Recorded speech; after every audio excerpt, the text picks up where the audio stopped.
Ito po nakita ko kay Sas, and thank you Sas, ang ganda ng pagkakakuha mo dito. I already told you it's BBM's decision that he could not admit. It's a foreign policy issue and jurisdictional issue. Yung jurisdictional issue dapat sumagot niyan Supreme Court. However, pinalipad nila bago makapagdesisyon.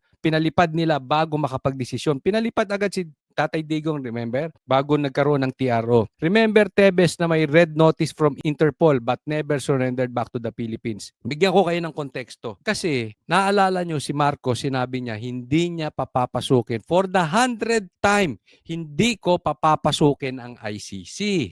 Okay? Ang sinasabi ni Marcos, hindi nila pinapasok ang ICC, sila po ay gumalaw dahil sa red notice ng Interpol. Okay? Anong difference ng Interpol at ICC? Ipapaliwanag ko sa inyo kasi napaka-importante nito. Pero ito sinasabi, Interpol cannot compel the law enforcement authorities in any country to arrest someone who is the subject of a red notice. Ang Interpol hindi po pwede magbigay ng warrant of arrest. Sila lang ay pwede magbigay ng red notice. May red notice, arestuhin si PRRD in compliance with ICC. Kaya nga yan po ay pinaiikot tayo ni Marcos. Anong sinasabi niya? Hindi ICC. Interpol po. Umaksyon po kami sa Interpol at hindi namin pinapasok ang ICC. Doon pa lang nagpapalusot na siya. Okay? Pero walang kapangyarihan ng Interpol para sabihin, arestuhin nyo yan si Tatay Digong. Ang magdi-decide nun ay yung bansa. Sino magdi-decide nun? Ang korte. Each member country decides what legal value it gives to a red notice and the authority of their law enforcement officers to make arrest. Sa madaling salita, sinungaling talaga yung presidente nyo. Bakit? Ang ibig niyang sabihin, wala ako, sumunod lang kami kasi kailangan naming sumunod. Ganyan kawalang yagbols yan. Hindi niya masabi sa taong bayan na pinapasok niya ICC dahil sinungaling siya. Hindi niya masabi sa taong bayan na desisyon niya ang paghuli kay Tatay Digong. Sinungaling po yan si Marcos. Hindi po pwedeng wala siyang magagawa. Siya ang magdi-decide. Hindi po ang Interpol. Ang Interpol, ang kaya lang niyang gawin ay magbigay ng red notice. Each member country decides what legal value it gives to a red notice and the authority of their law enforcement officers to make arrest. So sa madaling salita, desisyon ni Marcos. Sinungaling. Ito ipakita ko sa inyo. Ano ba ang pinagkaiba ng Interpol sa ICC? Ang Interpol po ay international police organization. So parang sa bansa natin, yan yung PNP. Ang ICC po ay parang Supreme Court, International Criminal Court. Yan po ang maglilitis. Parang Supreme Court, naglilitis ng mga nasasakdal. Ang PNP po, sila ang naman ng international police na kailangan makapagpatupad ng batas. Ito yung mga differences niyan. Anong main role ng Interpol? Tracks and arrest criminals. ICC investigates and prosecutes serious crimes. Anong otoridad nila? Helps national police forces. Tulungan lang yung mga pulis. Ang ICC, huhusgahan yung nasasakdal. Patungkol naman sa warrants, no, wala pong kapangyarihan ng Interpol ng warrants. Ang may karapatan lang ICC. Pwede ba sila mag-prosecute? Hindi. Ang ICC meron. Ito ang pinaka-importante sa lahat. Ano ang focus usually ng Interpol? Drug trafficking, malabo kay Tatay Digong. Terrorism, malabo kay Tatay Digong. Remember si Tebes? Pinasok nila sa terrorism kahit hindi naman. Para ano? Para mapagalaw nila yung Interpol. Tingnan nyo kung gaano katarantaduhang ginagawa sa bansa natin. Ang daming terorista sa Pilipinas natin. Si Tebes ay hindi banal. But everybody knows, every Filipino knows, hindi terorista si Tebes. Fraud, malabo kay Tatay Digong. Cybercrime, malabo kay Tatay Digong. Ano naman ang focus crimes ng ICC? War crimes, wala si Tatay Digong. Genocide, hindi. Crimes against humanity. Ito po yung ginagamit nila kay Tatay Digong. Yung crimes against humanity. Yung EJ Okay? Ngayon, bakit bakit sunod sa red notice si BBM? Yun ang sinasabi niya, di ba? Okay. Ito nakikita kong ground. Hindi po ako abogado. Pero pag mapakita natin sa ICC na this is political in nature, mapapawalang sala si Tatay Digong. Sa katunayan, at the get-go, dapat dismiss na yan. At the get-go, dapat pabalikin na si Tatay Digong. Hindi na pwedeng litisin. Why? The arrest is illegal. If the arrest is illegal, lahat po ng kasunod, hindi na po pwede.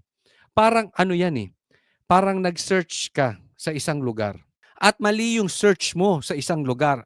Lahat ng abogado alam to. Nagkamali ka, illegal yung search mo. Lahat ng makita mong ebidensya ron sa prutas ng illegal search, hindi tatanggapin ng korte. Naintindihan nyo? Ganyan ang ginawa kay Tebes, di ba? Nag-issue ng red notice kay Tebes. Kung asa ang bansa si Tebes, hindi ni respeto nung bansa na yun. Bakit? Ang magdi-decide hindi yung Interpol, kung hindi yung bansa na yun. At hindi nila ni-release si Tebes. Remember that. Anong ginawa ng Pilipinas? Etong si Marcos, walang yagballs aminin. And yet, ni-release nila si Tatay Digong. Diyan pa lang, pwede nang patunayan sa ICC na this is political in nature. Diyan pa lang sa politika, pwede na nating makita si Tatay Digong. Bakit politika in nature?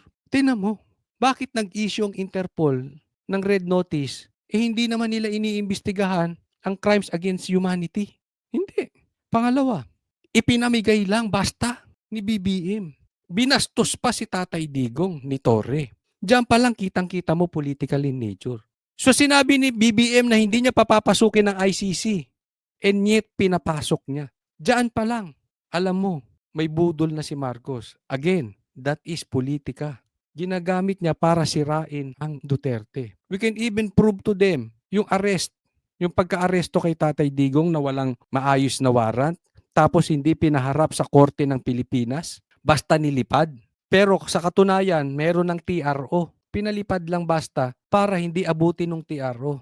Yan ay isang paglabag na agad na dapat respetuhin ng ICC. Bukod pa doon, nakatunayan yan na politika, na ang paghuhusga, na ang sinasalubong ni Tatay Digong ay hindi dahil siya talaga ay may problema sa EJK. Dahil ni isang kaso patungkol sa EJK, wala silang maibigay. Sa tingin ninyo, kung matibay ang ebidensya ng gobyernong ito sa EJK ni Duterte, hindi niya sasampahan ng kaso. Hindi sinampahan ng kaso dahil alam nila yung investigasyon nila, yung ebidensya nila ay hindi tatayo sa korte. Tatayo yan sa mga vloggers nilang bulok. Naintindihan? Dito hindi. Hindi po pwede sa korte. Kaya nga walang sinampa. Ni isang kaso walang sinampa and yet binadali ni Toring palipadin. Why? Political in nature para sirain si Tatay Digong. Pag yan mapaliwanag at mapatunayan na yung ginagawa kay Tatay Digong is not because of EJK, it's because to destroy the name of Duterte because it is political in nature and it is political harassment. The world is watching. Ang talino ni Tatay Digong. Bakit? Sa Hong Kong pa lang. Ito sabihin ko sa inyo ha, Saturday pa lang, alam ko hihulihin na si Tatay Digong at saka si Bato. Kaya pinabantayan yung Davao. Baka doon lumapag si Tatay Digong. Pinabantayan yung Davao, pinabantayan yung airport dito sa Maynila. Kung saan posible, lumapag si Duterte, huhulihin na. Alam na namin yun. Pag nagkita tayo sa personal, I will even show you the message that we already know Saturday pa lang. And yet, umuwi si Tatay Digong. Alam niya huhulihin siya. Bakit? Matalino. Diyan po katindi si Tatay Digong. Alam niya, masisira ang ICC pag hindi sila nanindigan dito kay Marcos. Mapapahiya to si Marcos. Saan? Sa international community. Masisira ito. And definitely, malilibing na ang Marcos sa kaysaysayan ng Pilipinas. Ang talino mo, Duterte. Ang talino mo, Tatay Digong. Alam niya huhulihin eh. Pero alam niya magkakamali. Alam niya ang galaw ni Torre. Bakit? Ginawa niya sa KOJC. Alam ni Tatay Digong yun. Alam niya ang capacity ng utak ni Torre. Alam niya ang capacity ng galawan ni Torre. And yet, umuwi siya. Posibleng masira niya dito ang kredibilidad ng ICC. Pag hindi nanindigan or pag nanindigan, sira ang Marcos at makakaangat na sa wakas ang bansang Pilipinas forever and ever. Amen.